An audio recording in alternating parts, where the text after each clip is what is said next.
बेल्टची तयारी असल्यामुळे काहीच झालं नाही. बेल्ट लावून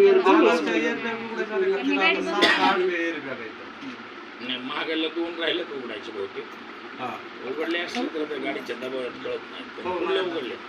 पुढल्या ओपन झालं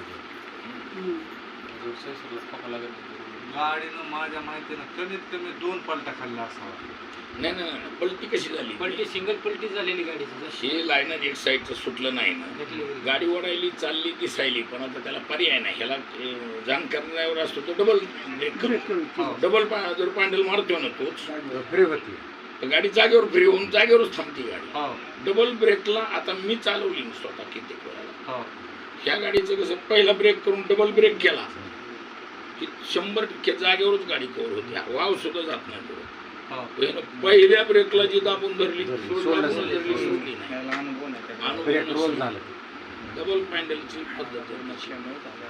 डबल पॅन्डलमुळेच ह्या गाड्या कव्हर होतात त्याची ती काहीतरी सिस्टम आहे ती EBS सिस्टमची ब्रेकची पद्धत आहे मागायला हा जागेवर ब्रेक लागते इतकं पुढे जात नाही